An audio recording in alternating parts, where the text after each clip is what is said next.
So, based on what I research, it always says that why would he let it, if because he knows it will happen, and but he has the power to stop it, but he didn't. Parang he allowed it to happen, which is parang diba, ayaw niyang mangyari, pero hinayaan niya, pero may kakayahan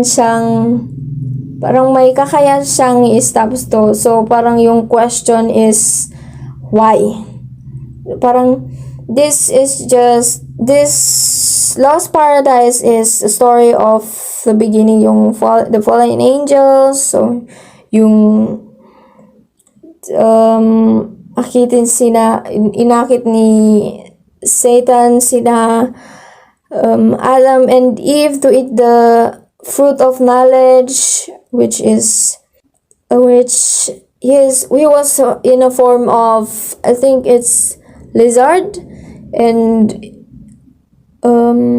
yes, yung parang ganun din siya. It's pretty similar kasi when you watch it on YouTube, parang may mga nadagdag lang siyang information, which is an interpretation of a reader or an expert, which is you can watch on YouTube.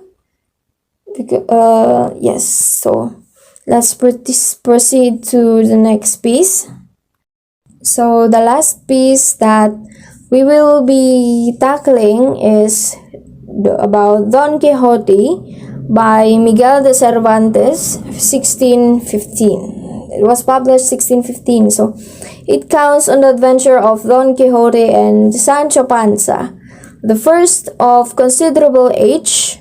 His delusion, is considered a gentleman, and begins an adventure that leads him to face imaginary rivals such as windmills, which was very familiar.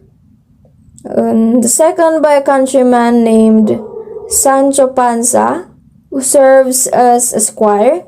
They go through 1,000 of adventure that usually come out badly. So this was originally published in 2 parts, in 1605 and 1615, and its full title is The Indigenous Gentleman Don Quixote of La Mancha. So the story will revolves around Don Quixote, and yes, so this is Don Quixote by Miguel Cervantes. So this is the main character, Alonso Quijano, aka Don Quixote. So he loves reading books about knight and fair ladies that he thought of becoming one, and that's where he named himself Don Quixote. So he searches out an old suit of armor which belonged to his great-grandfather and makes a helmet out of an old metal hat covered in wood. So may nabasa ko dati that he's from 50 years old. So his only horse is as aged and slow as he is, but to him the animal is a splendid charger. So his imagination is very wild and very unrealistic sometimes. And he names it Rocinante. And he chooses a lady to love and fight for from afar, which is a peasant woman named Aldonza from the nearby town of Toboso. And he has only heard of her name. Hindi pa niya ito nakikita. So, but he calls her by the noble name of Dulcinea del Toboso. So, pinangalanan niya din niya yung si Aldonza. And is certain she is beautiful and worth fighting for, di ba? Hindi pa niya nakikita, but he already assumes that she's beautiful and worth fighting for pa. And that's where his adventure starts. Once he was dubbed as a knight by the innkeeper. Yes, you heard it right. So he was dubbed as a knight by the innkeeper. His adventure was like an error, as in parang yung hangarin naman niya is mabuti, but sometimes it turns out into an error. So parang iba yung result ng mga ginagawa niya sa libro and result naman in reality. So he makes things worse. Like, for example, he makes a man stop beating his servant boy. But the moment Don Quixote leaves, the man is even angrier than before and takes it out on the servant boy. So the novel effects have only made matters worse. There was also a time he got into a fight and fell but can't get up dahil sa kanyang armor na pagkabigat-bigat, at dahil doon, he got beaten up. This incident proves to Don Quixote that a knight needs a squire to assist him. So he chooses Sancho Panza, a short, heavy peasant man who rides on his donkey. So this is Sancho Panza. They had an adventure together which includes the windmill, in which Don Quixote imagined it as giants. I think it's para-para tayong familiar dito sa scene na to because parang sumagi rin sa isip ko na the scene is very familiar. Yung inimagine niya na mga giant ito, but he got hurt.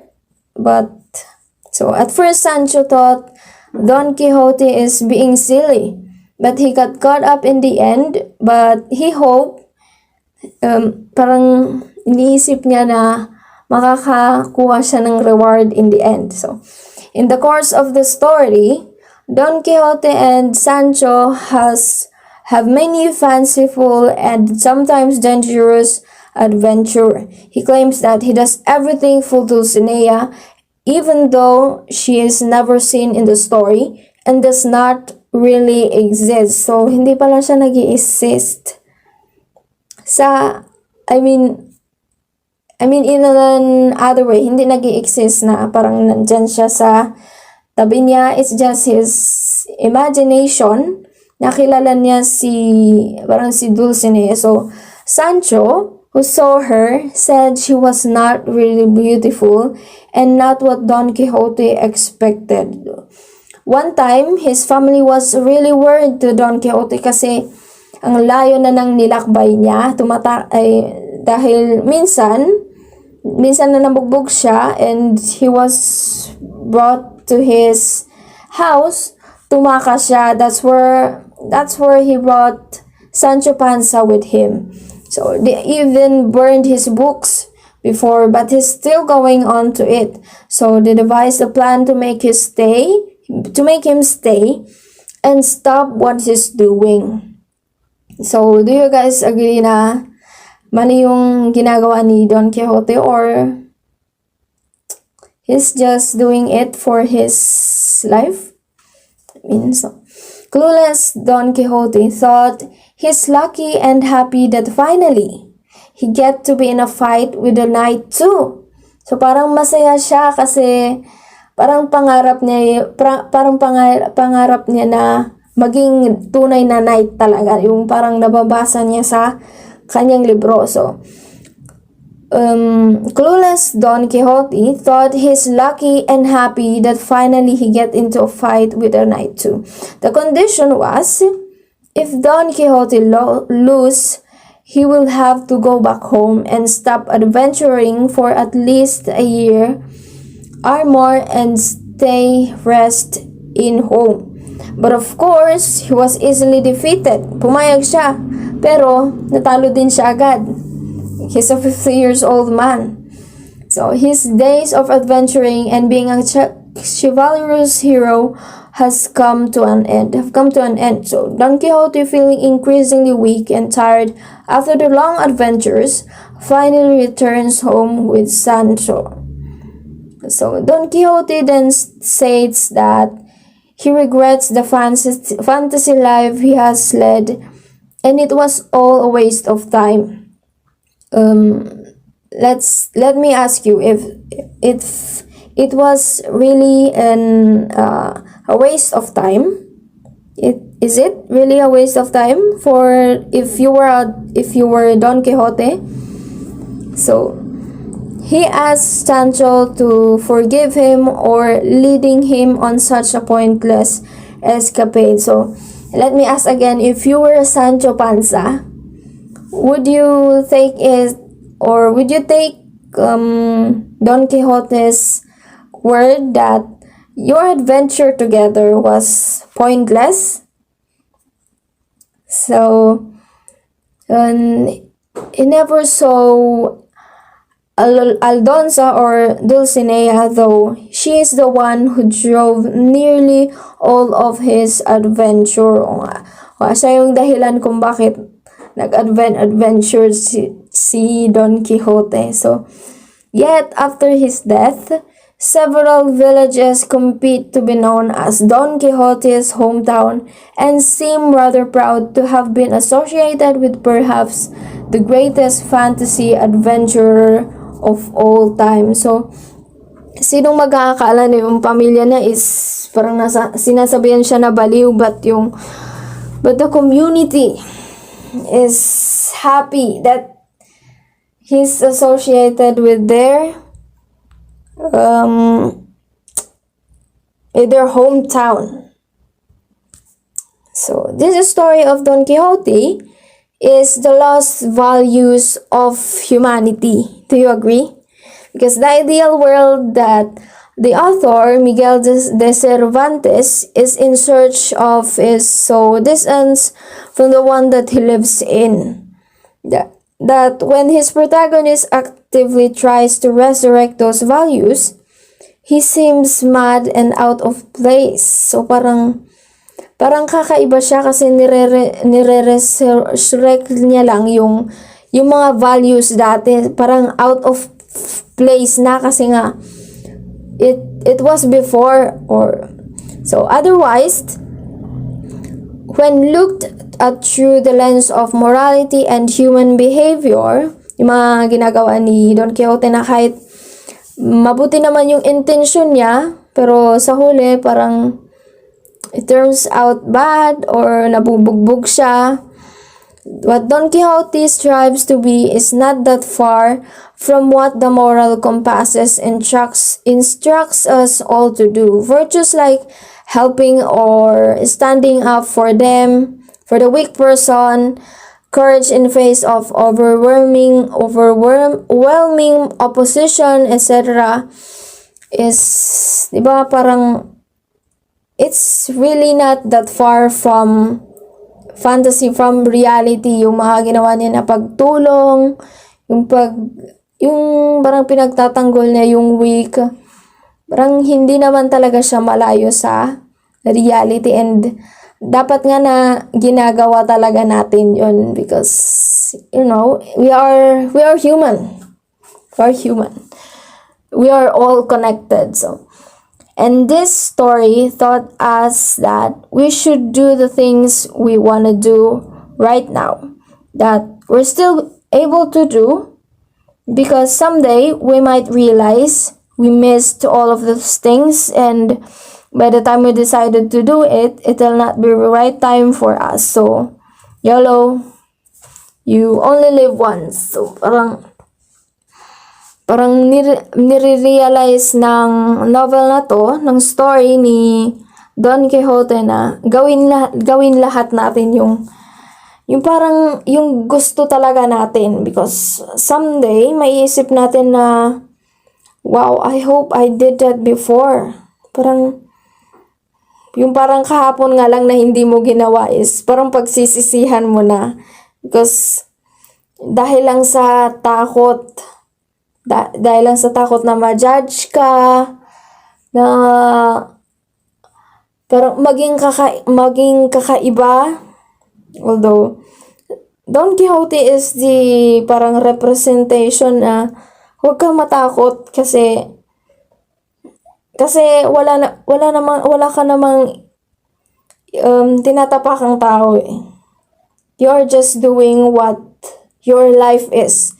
You're just doing what you want to do, yung para sa sarili mo. So, parang it was worth it for me if I was Don Quixote, that I tried all of the night things that I've read in the book is very worth it. And Sancho Panza, yung pagsama niya kay Don Quixote, although he thought he's really mad. And the question about the reward of Sancho Panza, it was never really mentioned, but I hope meron nga, aside from friendship, syempre para matulungan din yung sarili niya. So, that's the end of discussion. So, the end. And thank you for listening till the end. And thank you. Thank you very much.